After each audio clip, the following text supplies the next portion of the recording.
Bueno, la página web es una parte importante del trabajo que tiene que aportar la universidad, y también dentro de estas jornadas que se están desarrollando sobre transformación digital y todo lo que hay que hacer después de la pandemia, ¿no? Bueno, pues para eso contamos con José Manuel Santos Espino, que es el director de gestión web y accesibilidad de la página web, entiendo, de la Universidad de Las Palmas de Gran Canaria. Correcto. Pues José Miguel, muchísimas gracias por estar con nosotros este ratito y que compartas con nuestros oyentes cuál es tu trabajo exactamente, esto de gestión web, qué consiste, y el tema de accesibilidad, que igual se entiende un poco más, pero también sabemos que el concepto de accesibilidad no se tiene muchas veces en cuenta y hay muchas personas que no pueden usar las grandes herramientas que tenemos informáticas o las de web, porque los que diseñan muchas veces las páginas web no piensan en esas personas que necesitan un tratamiento especial o distinto, ¿no? Pues nada, cuéntanos un poquito en qué consiste esto de gestionar la web y la accesibilidad. Bien, yo sería, digamos, la última milla del equipo de gobierno antes de entrar en, digamos, el personal técnico que lleva estos sistemas. Es decir, sirvo como enganche entre, digamos, la parte directiva de la universidad y la ejecución, digamos, de todas esas políticas que pudiéramos tener, ¿no? Tú eres el enlace, como dicen las películas. Sí, supuestamente con mando, pero eso la realidad es la que manda muchas veces, ¿no? Sí, los sistemas web hoy día, pues en una organización, en una empresa y mucho más en una universidad, pues son una parte imprescindible, ¿no? de su funcionamiento cotidiano. En estas jornadas que justamente estamos hablando del impacto del COVID, de la pandemia, la web ya no solamente es un canal de comunicación para que nuestros estudiantes o incluso nuestros trabajadores pues puedan tener un acceso a contenidos, a servicios, sino que para la mayoría de la gente se ha convertido en el único canal disponible. Quiero comentar esto para resaltar la importancia, ¿no? Y en estas mismas jornadas pues se está hablando de muchos sistemas, de muchas innovaciones que se están dando para, por ejemplo, soportar toda esa no presencialidad, que podamos desarrollar las clases desde el estudiante pueda estar desde su casa, que el administrado que quiera matricularse o que quiera pedir algún tipo de certificado pues lo pueda hacer sin personarse en la administración, y todos esos sistemas al final en algún punto pasan por una web, por un sistema web. Yo personalmente llevo más lo que sería el portal institucional de la web de la universidad, pero también es importante que dentro de la universidad, que es una organización compleja, muy compleja, porque además hay mucha libertad, ¿no? Los profesores, además por mandato constitucional, tienen bastante manga ancha para ejercer su trabajo.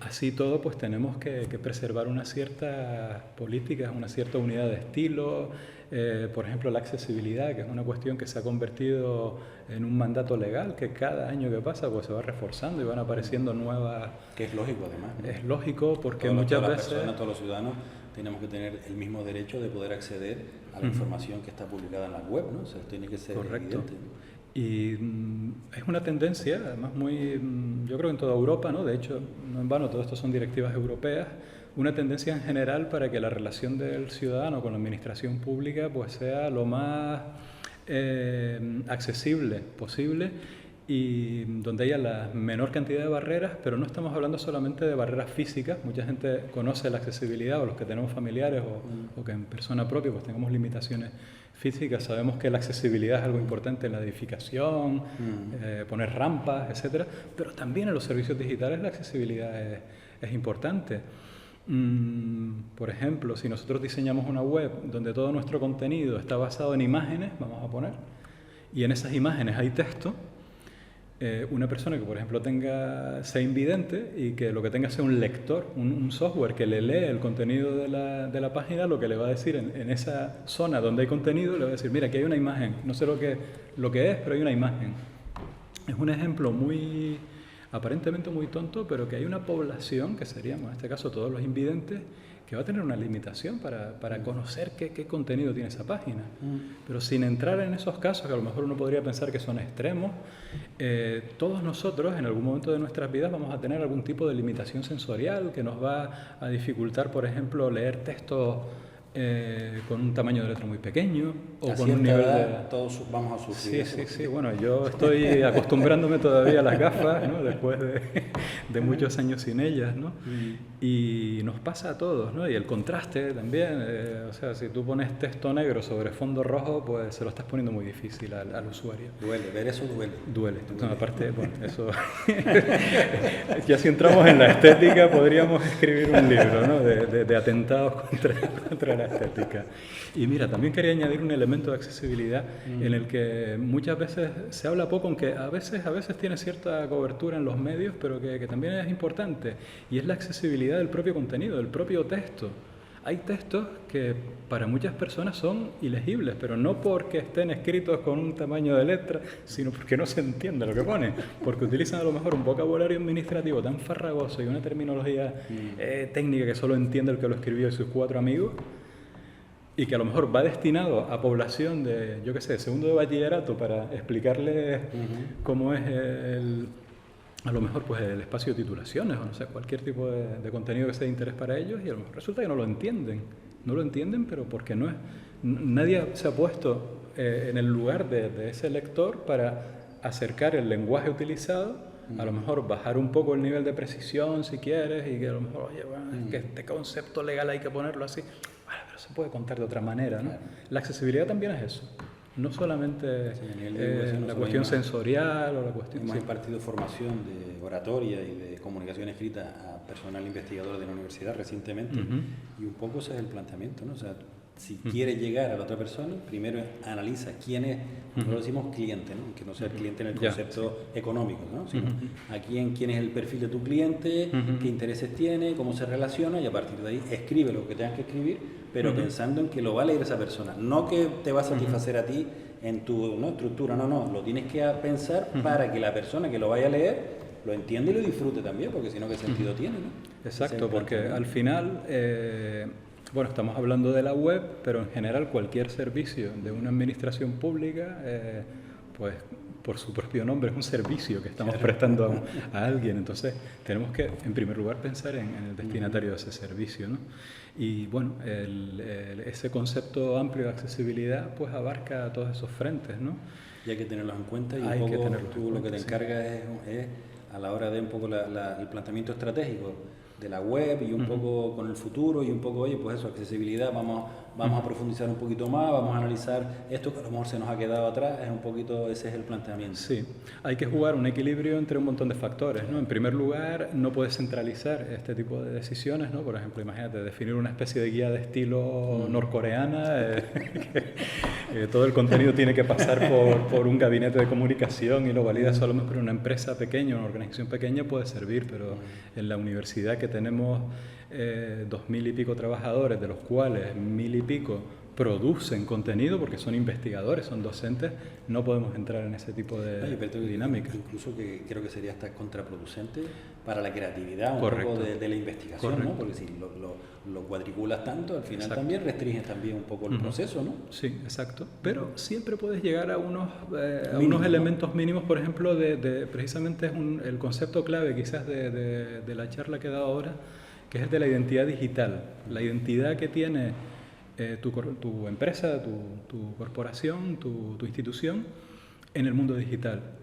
Tú lo quieras o no lo quieras, tienes una identidad digital. O sea, el mero hecho de estar presente ahí... Es como una marca personal. Es una marca. Ahora es lo mismo. Otra cuestión es si eres consciente o no de esa marca, y si gobiernas esa marca o la marca surge y emana...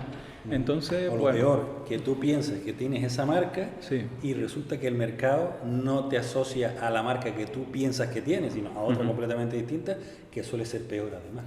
Correcto. Entonces, estemos donde estemos, yo creo que lo importante es que sea más por una decisión propia que simplemente por el devenir de los acontecimientos. ¿No? Nosotros decimos cuando hacemos cursos de marca personales, la información que tú no des, interesante, se la van a inventar los demás. Eso es la realidad, porque los humanos funcionamos por paquetes completos de información, no por cacho, y entonces al final se trata de que tú des suficiente información que sea la real para que los demás no añadan cosas que no son y que desvirtúa el tema. Eso es un poco el planteamiento. Pues sí, por ese lado, pues la institución, la Universidad de Las Palmas, ha hecho un trabajo bastante importante el año pasado, sobre todo, para crear una nueva identidad visual, una nueva marca. Le hemos recortado un poco la coleta al logo. Los que se hayan fijado un poco más habrán visto que hay un pequeño cambio, ¿no?, en la imagen, pero ese cambio de imagen también ha venido acompañado, pues, de un poco más de autoconciencia en cómo nos proyectamos. Los propios colores que se están utilizando ahora en la universidad son colores meditados para diferenciarse dentro del espacio de colores que utilizan esas 60, 70 universidades que hay en España. Utilizábamos mucho el azul, y resulta que es un color que es muy, muy utilizado en general en las universidades. Y habíamos desaprovechado, habíamos dejado en un segundo plano ese naranja que forma parte de la tradición de la universidad y que ahora pues está un poquito más explotado, ¿no? Calabaza, decimos aquí antes. A mí me gusta lo del calabaza, color ya sé calabaza. Que no se usa, pero pues bueno. Sí, porque es un color calabaza. Sí. Pues bueno, son detalles, ¿no? El color no hace la identidad, pero el tomar pequeñas decisiones, por ejemplo, el ubicarse en un mapa de colores, ya es una... Sí. Eso es lo que hacen los partidos políticos. Cada uno ha elegido su color y al final es un poco te identifican por el color. Pues José Miguel, muchísimas gracias por esta información tan interesante que nos has contado. Esto es una pequeña pildorita. En el futuro hablaremos con José Pablo por si lo considera interesante también que participe en una entrevista más amplia en la radio. Y nada, muchísimas gracias por todo ese trabajo. La verdad que nosotros hemos felicitado a todas las personas que hemos entrevistado porque en esta situación tan complicada la universidad ha seguido funcionando, la universidad ha seguido trabajando, los alumnos han podido terminar sus asignaturas y sus cursos con dificultades, está claro, pero han podido hacerlo. Por lo tanto, enhorabuena y felicidades a todo el colectivo universitario que ha conseguido con su trabajo, su dedicación, hacer que los alumnos hayan podido terminar sus clases, que es importante. Pues muy agradecido y mucho más en estas fechas que estamos ya como haciendo balance, ¿no?, de este intenso semestre. Pues sí. Pues nada, muchísimas gracias, José Miguel. Muy bien, gracias.